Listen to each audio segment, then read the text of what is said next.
ஹல்லேலூயா ஸ்தோத்திரம். தினம் நடக்கும் சம்பவங்களில் ஒன்று. அதை பகிர்ந்து கொண்டு ஒரு தொழில்நுட்பமாகவும் நண்பர்களை ரினியூவல் பண்ணுவதற்காகவும் இதை பிளாட்ஃபார்மை யூஸ் பண்ணி கொள்கிறோம். ஒரு இடத்தில் ஒர்க் பண்ணி கொண்டிருக்கும்போது ஏசப்பா ஏசப்பான்னு உட்காந்து எந்திக்கும்போது அந்த பையன் தம்பி அங்கிள் கடவுள் இருக்காரா இல்லையா சொல்லுங்கள் அங்கிள் அப்படின்னு கேட்டாப்புல. இப்போ நான் சொன்னேன், தம்பி கடவுள் இருக்காரா இல்லையான்னு கேட்டால் எனக்கு பதில் சொல்ல தெரியல. பட் எனக்கு தெரிஞ்ச மாதிரி நான் சொல்லணும்னா, சில மனிதர்கள் கடவுளை பற்றி போதிக்கிறவங்க அமைதியாக இருப்பாங்க. அந்த அமைதியானவங்கக்கிட்ட பல பேர் கையை கட்டி நிற்பாங்க, பெரிய பெரிய ஆளுங்க. சில பேர் ரொம்ப ஃபேஷனாகவும் இருப்பாங்க, ரொம்ப மாடலாக இருப்பாங்க. திடீர்னு பார்த்தா அவங்கள போலீஸ் தேடி வரும். சில பேர் ஆக்ரோஷமாக குதிப்பாங்க. சில பேர் மேலே சாமியே அருள் வரும். அது இந்த மதம் தாண்டு இல்லை, எல்லா மதத்துலேயும் அது இருக்குது. அப்படி 3 வகையாக நம்ம பிரிக்கிறோம்.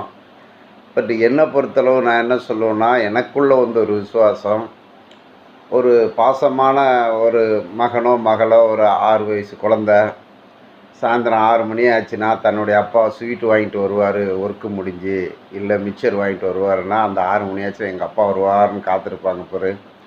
அந்த மாதிரி தான் குழந்தைய போன்ற ஒரு விசுவாசம் தான். ரொம்ப எனக்கு தெரியாது. ஏன்னா கடவுள் இல்லைன்னு சொல்லுறதுக்கு ரொம்ப படிக்கணும், ரொம்ப ஞானமாக தான் பேசணும். இல்லைன்னா ஒரு நார்மலாக பேசுவாங்க, அது பிரச்சனை கிடையாது.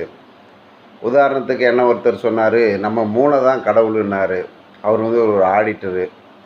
அதாவது இரவில் தூங்கும்போது சிக்கலான கணக்குகளை நினச்சிக்கிட்டு படுத்தா காலையிலே அது இப்படி செய்யுங்கிற மாதிரி வரும், அதை செய்து பார்த்தா கரெக்டாக இருக்கும்.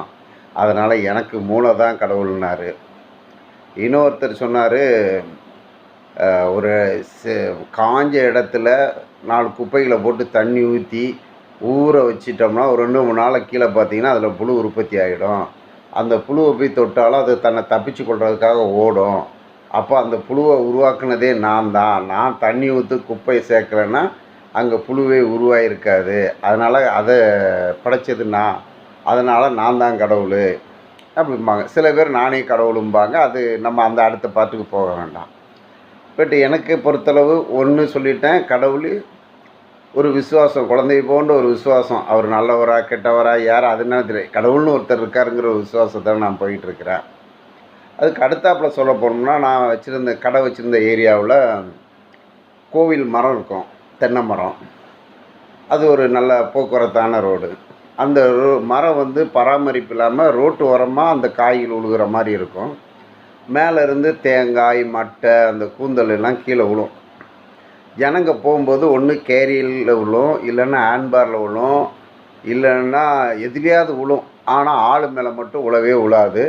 அந்த தேங்காயை எடுத்து நாங்கள் எல்லாருமே வெட்டி குத்தி சாப்பிடுவோம். அப்போ கேட்போம், இந்த தேங்காய் இவ்வளோ பெரிய தேங்காய் விழும்போது கொஞ்சம் மிஸ் ஆகிடுச்சுன்னா மண்டையில் விழுந்தா ஆளுக்கு பிரச்சனையாக இருக்கும். அது எப்படி கேரியரில் விழுது, இல்லைனா முன் வீலில் விழுது, சைடில் விழுது, ஆள் மேலே மட்டும் விட மாட்டாங்கன்னா, அப்போ சில பேர் சொல்லுவாங்க, அதான் கடவுளுடைய அமைப்பு, அதுக்கு பேரே தென்னம்பிள்ளை, அது ஆள் மேலே விழாது. பாருங்கள், நம்மளோட பேசாமல் இயற்கையாக வாழ்ந்துக்கிட்ட ஒரு பொருள் இவ்வளோ கட்டுப்பாடாக இருக்குது. அப்போ நம்ம வேதத்தை படிக்கும்போது கடலின் ஆழத்தை அறிந்தவன் யார், கடலுக்குள் அந்தகாரங்களை மனிதனை உருவாக்கியது யார் அப்படின்னு யோபுவில் பல இடங்களில் சொல்லிட்டு வர்றாரு. அதுக்கப்புறம் கடலை கடகாதிருக்கும் எல்லை உருவாக்கினார். பாருங்கள், கடல் அப்படி ஆக்ரோஷம் அலையோடு இந்த கரையில் மோதி அப்படி சைடில் மறுபடியும் உள்ளே போயிடுது. அதே ஆக்ரோஷமாக வெளியில் வந்துச்சுன்னா சுனாமி வந்தால் என்ன ஆகும், ஒன்றுமே தெரியாது. அப்படி பார்க்கும்போது சில இயற்கையான காரியங்கள் கடவுளுக்கு கட்டுப்பட்டு இருக்க மாதிரி ஒரு உணர்வுகளும் இருக்குது. அப்படியே நம்ம உள்ளே ஆராய்ச்சி பண்ணி போக போக போக அந்த கடவுள் என் கையில் ஒரு வெங்காயம் மாதிரி இருக்குது. வெங்காயம் இல்லாத உலகமே கிடையாது. கடவுள் இல்லைன்னு சொன்னவர் கூட அடிக்கடி வெங்காயம்னு சொல்லுவார். வெங்காயத்தை உரித்து பார்த்தோம்னா அதில் விதைநெல்லே இருக்க, எல்லாம் தோலாகவே இருக்கும். பட் அந்த வெங்காயம் இல்லாத உலகமே இருக்காது. கடவுளை இருக்குன்னு நினச்சி பார்த்தோம்னா இருக்கிற வெங்காயம் மாதிரி கடவுள் இருந்துக்கிட்டு இருக்காரு. இல்லைங்கிற கண்ணோட்டத்தில் பார்த்தா அதில் ஒன்றுமே இல்லை, பிரித்து பார்த்தாலும் இல்லை. அதனால் அந்த சப்ஜெக்டில் நான் வரலை. ரெண்டாவது, கடவுளில் நம்புகிறவங்க கடவுளுக்காக வாழ்கிறாங்களா, கடவுள் இல்லைன்னு சொல்கிறவங்க நல்லா நல்லவங்களா வாழ்கிறாங்கன்னு பார்த்தா அது ஒரு வகை அறியாமல், அதாவது நடக்க ஒரு காலம் உண்டு, நடவாதிருக்க காலம் உண்டு, இறக்க ஒரு காலம் உண்டு, இறக்காதிருக்க ஒரு காலம் உண்டுன்னுலாம் சொல்கிறாங்க. அப்போ சிலவங்க வந்து கடவுளை நல்லா அறிஞ்சிருப்பாங்க. சில சமுதாயத்துக்காரங்க சொல்லுவாங்க, நாங்கள் வந்து கடவுளை நல்லா கும்பிடுவோம். ஆனால் எங்கள் பெண்களை வந்து நாங்கள் கல்யாணம் பண்ணி கொடுத்தோம்னா அந்த மாப்பிள்ளை எங்கள் வீட்டுக்கு வரணும்பாங்க. சில இடங்களில் பெண்கள் தான் ஆண் வீட்டுக்கு போக வேண்டியிருக்கும். சில சமுதாயத்துக்காரங்க தங்கள் ஊருக்குள்ளேயே கல்யாணம் பண்ணிக்குவாங்க, வெளி இடத்துக்கு கொடுக்க மாட்டாங்க. அப்போ நான் அவங்ககிட்ட கேட்கும்போது, இல்லை மிக்க மனிதர்களோட நீங்கள் மாறுபட்டுருக்கீங்களேன்னு கேட்டால், அந்த காலத்தில் எங்களுக்கு வரதட்சணை கொடுமையால் எங்கள் பெண்கள் பாதிக்கப்பட்டாங்க. அதிலிருந்து தப்பிச்சுக்கிறதுக்காக அன்னைக்கு முன்னோர்கள் செய்த ஒரு வகையேற்பு, அது எங்களுக்கு பெட்டராக இருக்குது, நாங்களும் பெட்டராக இருக்கோம், அதை நாங்கள் ஃபாலோ பண்ணுறோம் நாங்கள். சரி, நல்லதுக்காக எதையும் செய்யலாம். அப்போ கடவுளில் நம்புகிறவங்க எல்லோரும் நல்லவங்களா இருக்காங்களு கேட்டோம்னா, சில இடங்களில் சுயமாய் மாறி தங்களுக்கு லாபம் வரும்போது கடவுளை தூரமாக வச்சுருந்தாங்க. அதே தங்களுக்கு லாபமாக வரும்போது கடவுளையே அது விலை மதிப்புள்ள ஒரு உலோகப் பொருளாக இருந்தால் அதையே கடத்திட்டு போய் விற்றுருந்தாங்க. கடவுளுக்கு அடிமையாக இப்போது சேவை செய்கிறேன்னு சொல்கிறவங்களே தங்களுக்கு லாபம் வரணுங்கிறக்க ஒரு காரியத்துக்காக கடவுளை மறந்து பாவங்களை செய்கிறாங்க. ஆனால் கடவுளுக்கு பயந்தவங்க மட்டும் ஏதோ ஒரு நம்பிக்கையில் அவங்களுக்கு நடந்து போயிட்டே இருக்காங்க. அதான் கடவுள் சொல்கிறாரு, கண்டு விசுவாசிக்கிறவனோட காணாமல் விசுவாசிக்கிறவன் பாக்கியவான். பவுல் ரொம்ப படித்த மனுஷன். அவர் சொல்கிறாரு, கிறிஸ்துவுக்குள்ளே நான் பைத்தியமாக இருக்கிறேன், கிறிஸ்துவுக்குள்ளே நான் பைத்தியமாக இருக்கிறேன், கிறிஸ்துவின் உபதேசம் கெட்டு போகிறவருக்கு பைத்தியமாக இருக்கிறது. அப்போ பவுலுங்கிறவர் ரொம்ப மெத்தமாக படித்தவர். இந்த உலகத்தில் பார்த்திங்கன்னா ரொம்ப அதிகமாக படித்தவங்க தான் பாவங்கள் செய்யும்போது படித்த லெவலில் பெரிய லெவலில் படிப்படுறாங்க சுயத்துக்காக. படிக்காதவங்க விசுவாசத்தோடு இருக்கிறாங்க. அந்த படிக்காதவங்கள சில நேரங்களில் கடவுள் தூக்கி ஒரு நல்ல நிலைமையில் வச்சு நான் கடவுளோடு காமிக்கிறாரு. ஸோ உதாரணத்துக்கு படிப்பே இல்லாமல் 6ஆம் கிளாஸை படிச்சுட்டு சென்னையில் வந்து கஷ்டப்பட்டுட்டு இருந்த என்னையும் இந்த யூடியூப் மூலம் உங்கள்கிட்ட பேச வைக்கிறாரு. இதுக்கு பின்னாடி இது ஒரு பெரிய ஒரு மார்க்கெட்டிங் லெவலுக்கு நான் ட்ரைனிங் எடுத்துக்கிட்டு இருக்கிறேன். எப்படி பேசணும், எப்படி செய்யணும், எப்படி போடணும், வீடியோ போடணுங்கிற ஒரு காரியங்களை குறித்து அதுக்கு என்னை பொறுத்தளவு கடவுள் வழி நடத்துகிறாரு. ஒருத்தர் சொன்னார் இல்லையா, எனக்கு மூளை தான் கடவுள்னு சொன்ன மாதிரி, அதே மாதிரி என் தொழில் சம்மந்தப்பட்டதும். ஹலோ,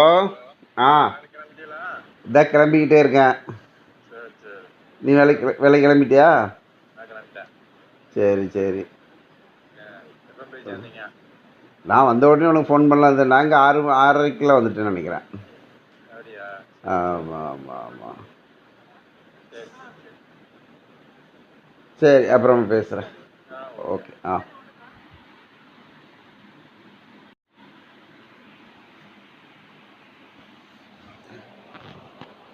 சில நேரங்களில் கடவுள் நம்மளை வழி நடத்துகிறாரு.